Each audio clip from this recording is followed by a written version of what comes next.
Hello everybody and welcome back to my YouTube channel. This is Dr. Carmen Bryan and this is Redefining Yourself. This program is about overcoming narcissist abuse. So all the new subscribers that have joined me, thank you so much for finding something valuable in what I have to say concerning your recovery or maybe the information that you're receiving in order to plan your escape. For those of you that are new or are over on my Facebook page, please hit the subscribe button and make sure you hit the bell so you see whenever I upload new videos Tuesday through Friday. I come on live on Sunday between 8 and 9 o'clock Pacific Standard Time. And I also, when I record, I post on both Facebook and YouTube.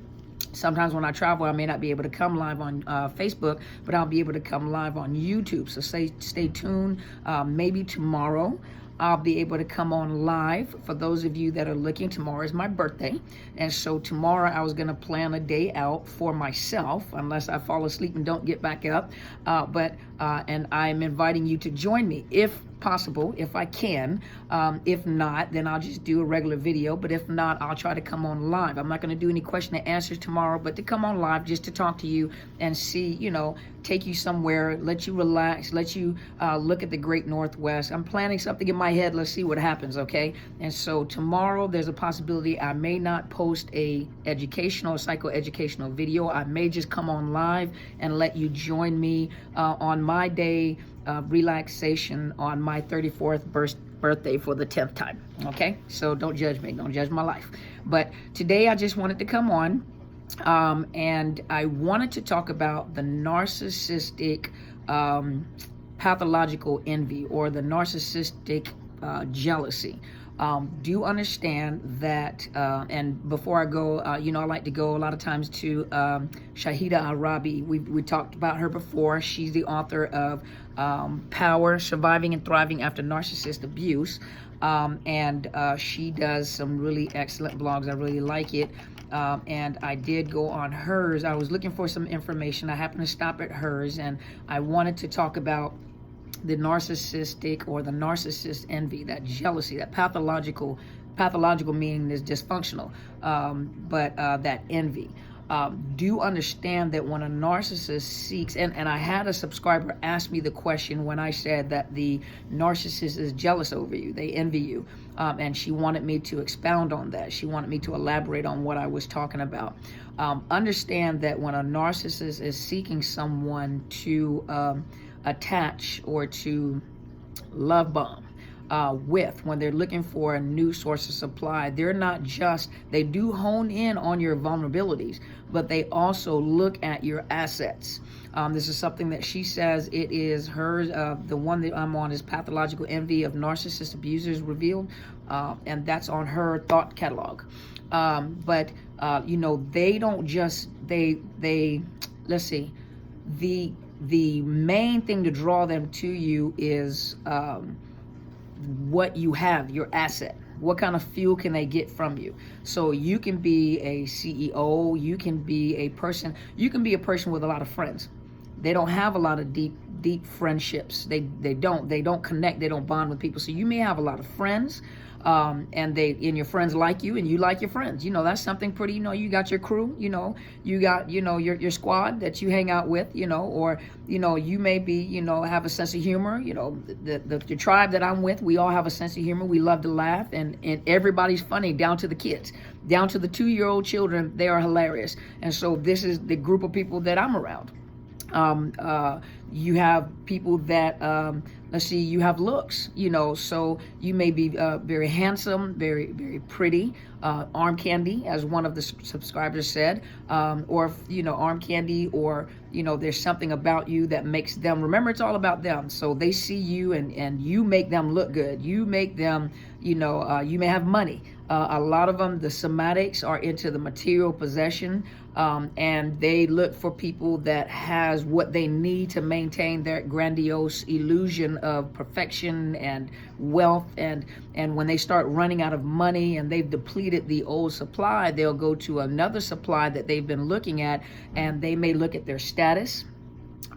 They may look at where that person is as opposed to where they are. So say that the new supply holds a position that they've always wanted, and has the money to back up that position. And that's something that the narcissist has always wanted. They wanted that particular status. They wanted that particular position. They wanted that particular money, or they need more money to fund, their illusion campaign.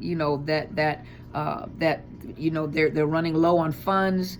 Or the old supply has decided to cut them off of their bank account, or no longer feed them with their finances. Whatever has happened that caused a discard to cause them to, but they look at people that is an asset to them, something that person has. You may have a great personality and people like you. You may be a popular person.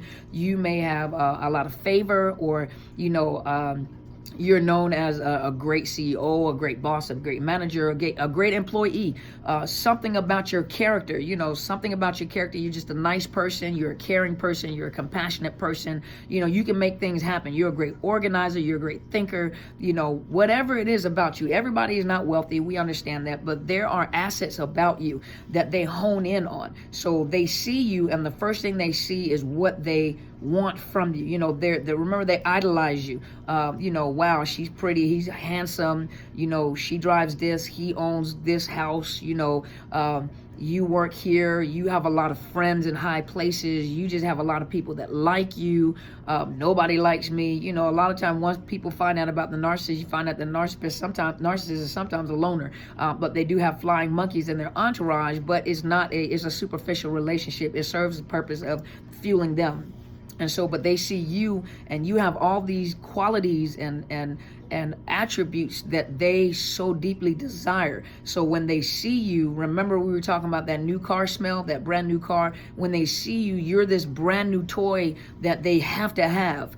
So there's something about you. Now, the way that they get you is, okay, this is the person that I want.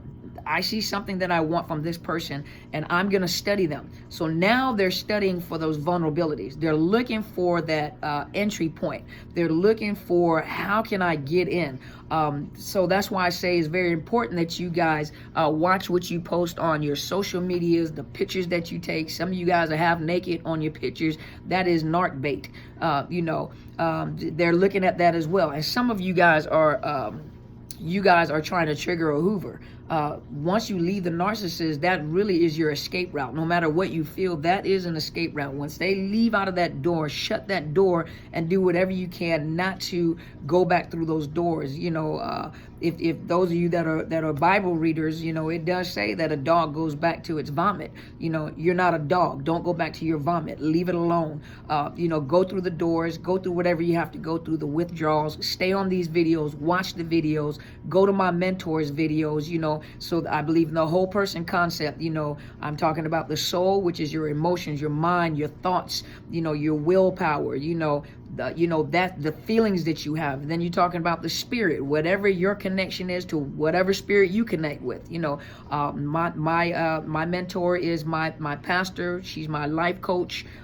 She's my teacher. And those of you, I know, Red, you've been over there. I saw you over there, and that's excellent, because a lot of questions that you were asking, she's able to answer for you. And it seems like you're integrating quite well. And I'm so glad that you're finding some answers over there as well. I'm really glad that you find some answers. And that is my mentor, that is who trains me, because I'm on the clinical side and she's on the spiritual side, and so this is who trains me about the spiritual aspect, the whole person concept. So your body, to keep your body healthy once you come out of these relationships, to get to the gym, lose the weight, get healthy, because some of you guys have gotten sick. Some of you have said that being with this narcissist has made you sick, and so it is very imperative that you take care of yourself. There's only one body, you have one life, you take care of it. Your body is your temple. Take care of that, because it has mileage on it. And so, after a while, everybody has an expiration date. You don't need to,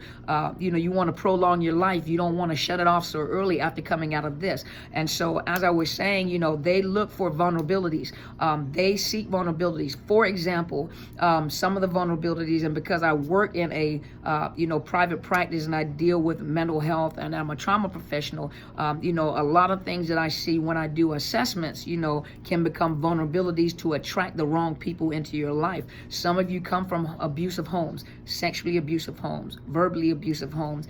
Some of you have had drug addicted parents or parents that were just negligent. So you struggle a lot with abandonment issues and rejection issues.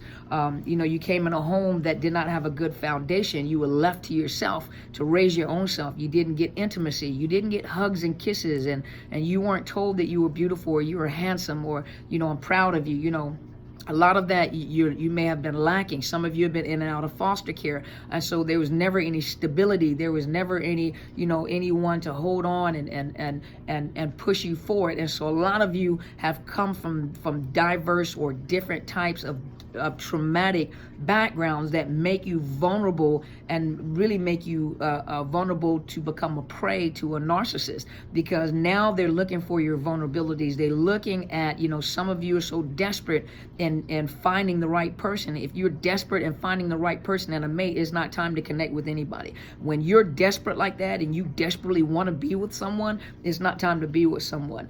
Usually it happens when you're not really looking for someone and you meet someone and you become friends. You got to watch those emotions. When your emotions are everywhere and your passion or your sex drive is just lit, that's what that narcissist is looking for. It's almost like you're in heat. And so that narcissist, what do you think they're doing? They can smell those pheromones. They can smell that, and what they did, and they come and they hunt you down. They look for your weaknesses. What is your weakness? Do you lack intimacy? Have you never had a good sexual experience? Have you been molested in childhood where you believe that, a lot of children that were, or a lot of adults that I deal with that have been sexually violated in their youth, misconception or how they have been groomed to think was that the only way that you can get protection and love and affection is if you allow me to violate you. And so the thought growing up as a child into adulthood is in order for me to get protection, in order for me to get love, affection, or attention, is if I give up my body. And so sometimes what happens is people become very promiscuous, looking for security, looking for love, looking for affection, looking for intimacy. But that is the dysfunction and the traumatic results or the residue from those traumatic events that have happened to you in childhood. And so what happens is you become very vulnerable because you really don't know what to look for in relationships. And so sometimes what ends up happening is you are drawn to people very similar to the people that were, violators and abusers in childhood, because the foundation is broken. It is unstable. If you've never had affection or love or touch, it's very important that children have touch. That's why they do that skin on skin contact, and some of you are dealing with attachment disorders. Is it attachment or detachment? Is it attachment disorders where the mother did not bond or the parents did not bond with you as babies, and so you have a problem with attachments. And so some of you you want that affection. Babies crave that affection. I was just doing some of my continuing education studies yesterday, and one of the biggest things for our child to regulate and self-soothe is that need to be attached to a caretaker. Even if the caretaker is violent or reject the child, what happens is the child will take that rejection and abandonment problems and put it on themselves to regulate, to make themselves, regulate in order to attach even to an abuser. Those are trauma bonds. And so a lot of you are coming out of relationship that makes you vulnerable to a narcissist, and a narcissist sees your assets, sees your sees those qualities in you, but then in order to hook you, in order to get you, they have to look for your vulnerability. Now that's weak, but they have to look for your vulnerabilities, because a person that is healed and a person is not easy to penetrate, or a person that's not easily persuaded or moved by a narcissist, they fear those type of people.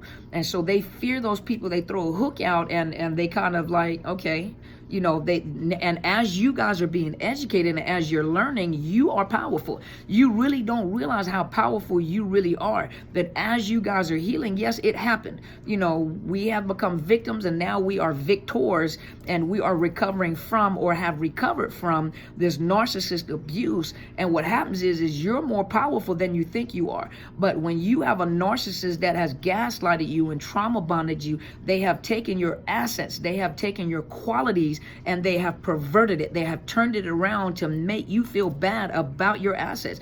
How can you make me feel bad? That's just like, you watch teenagers and you have this really beautiful young lady or this really handsome guy. We'll say most of the time you see it with the females.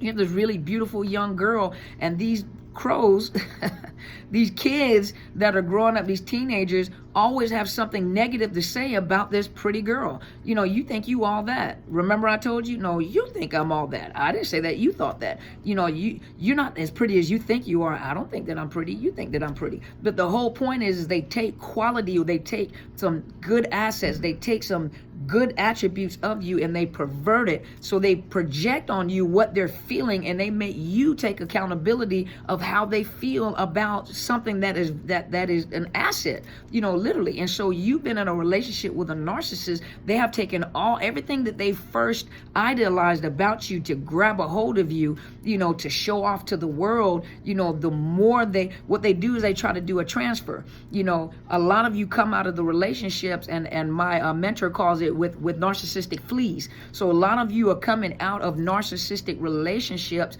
and you literally have attributes of the narcissist. Some of your behavior is like the narcissist. You had to adapt. I don't know if any of you guys have ever seen like in a recording studio where you have like the producers in there that are producing the music. At one point in time, they used to push, the keyboard, not the keyboard, but the soundboard to adjust the sound, adjust the board in order to adjust to the sound in the booth. Now you see it, I think it was on Timberland. If you guys know the producer Timberland, now it's I think they have like automated where it automatically adjusts its sound as the person is in the booth recording. Well, you have to think for a minute with a narcissist. When you're in a narcissistic relationship, at one point in time, you're trying to adjust in order to survive in the relationship. What have I done wrong? I have to adjust this. I have to, like you're on the soundboard trying to adjust your life in order to satisfy that narcissist. A narcissist can never be satisfied. They are an empty pit. No matter what you put in there, they always leak back out. They're never satisfied. They don't even know who they are. They don't know. They have no personal identity of their own. And so they go from supply to supply, and it's like an amputator. They pull off pieces and parts like Jeepers Creepers, like Red said. They pull off pieces and parts of people that they want. But one thing they come to realize is that it doesn't matter. I can transfer myself on you, and you pick up. They're trying to mold you into what they want you to be. But in reality, they're molding you into them, and they're trying to mold themselves into you. But one thing that you may have your happiness, and you have real friends. They realize they can never duplicate or replicate. They can never truly just take over, because they'll never feel the joy that you feel. They don't have emotions like that. They're unable to feel like that. They're unable to bond to people like that. So everything is superficial, but eventually people will figure it out, and leave them alone.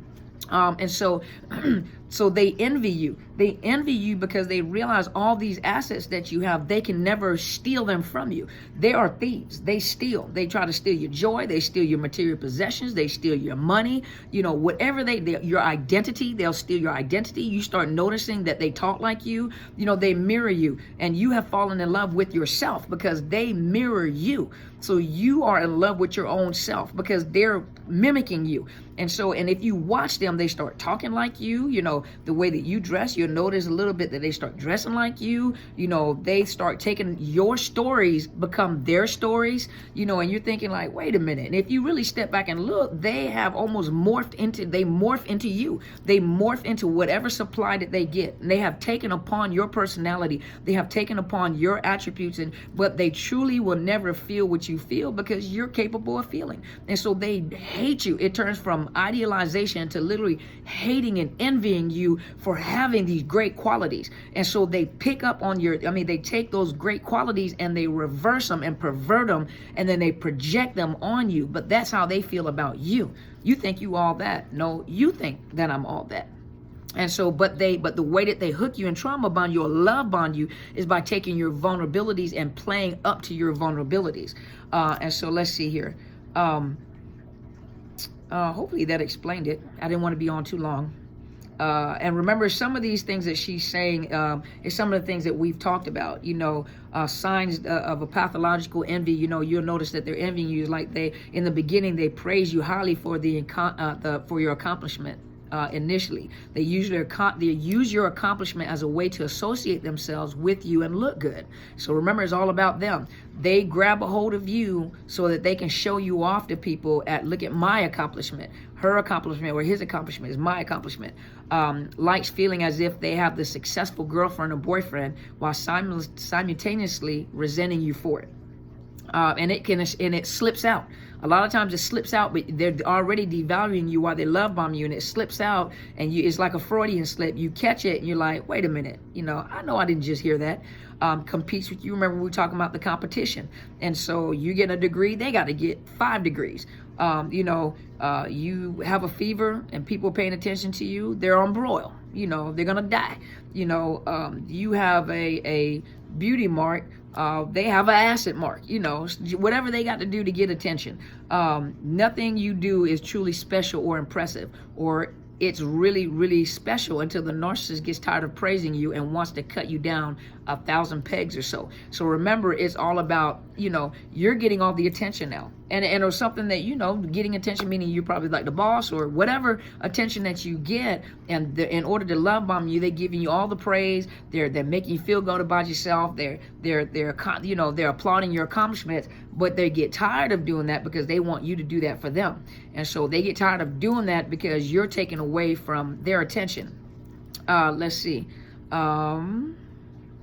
Highly competitive, we already talked about that. They're sore losers. So even like competing with youth, when they start getting older, say they used to play basketball, and then they got a younger person that plays basketball, can beat them at basketball. They're old. They're getting old. They don't have the energy and the momentum like the young people do. And so what they'll do is they'll totally like humiliate and degrade that person for beating them. Now if you're dealing with a teenager, they'll turn around and degrade you too, make you feel bad. Grandpa, grandma, with your decrepit self, So teenagers can be vicious too, So narcissist is competing with a teen and tries to humiliate and degrade them. Teens are pretty good at that. Let's see, what else? They'll accuse you of being arrogant should you happen to share your happiness or present a healthy confidence about your ability, and they are in fact projecting their own sense of arrogance onto you. So they project how they feel and what they are onto you. A narcissist never admits that they're a narcissist. Young lady posted on Facebook that she's overly concerned and she's almost anxious over the fact that she could be a narcissist, and she's afraid because people have told her, if you're that worried and that anxious that you're a narcissist, you're not a narcissist, because narcissists really could care less. They don't think that they're a narcissist. They'll fight you over calling them a narcissist, and they don't really care. They're not concerned. They don't want to change. Most of them don't. Well, all the ones I've ever met, they don't want to change. All of the ones you guys talked about, they don't want to change. There's nothing wrong with them. There's something wrong with you. And so you're concerned about, whether you're a narcissist or not. 9 times out of 10, you're not a narcissist. There's a possibility, just based on your conversation, wide open on Facebook, that you may have borderline personality disorder, and you'll find that a lot of people that have post-traumatic stress also have, additional things like major depressive disorder. You may have like social agoraphobia, and a lot of times, if the trauma is pretty severe, you'll also have borderline personality disorder.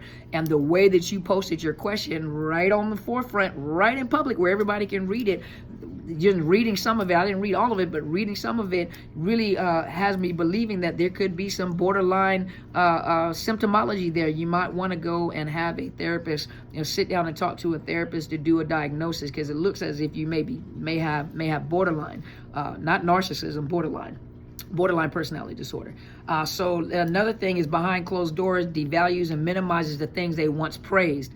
making them seem unimportant and lacking because they know that they wouldn't have never been able to accomplish those things themselves. See, they envy you.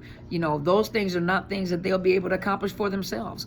That's why they gravitated towards you. They tried to take ownership of what you did and what you have and your degree and your finances, and they realized that it wasn't their accomplishment. But they'll flip it around and tell you, they'll do things like, you know, you always got your hand out for money, you know, and you're thinking like, but I make all the money. What in the world are you talking about? I got my hand out for money. It's my money, you know, or you wouldn't have had this house or you wouldn't have had this car if it wouldn't have been for me in the first place. All you did was point it out. I'm paying the bill for it. You see what I mean? This is the kind of stuff that they do. And some of you guys are so caught up with arguing back and forth with them that you don't listen to what they're saying, because it really is nothing to argue about. They're projecting on you and they know that they're doing it. Let's see. Sabotages important events in your life, such as big interviews, projects, deadlines, using methods like put downs, crazy making arguments that lead to sleep deprivation, pressuring you to spend time with them right beforehand, insulting you, covertly casting doubt onto your abilities and talents, one-upping you and making themselves seem more important, accomplished, and talented to stroke their sense of superiority.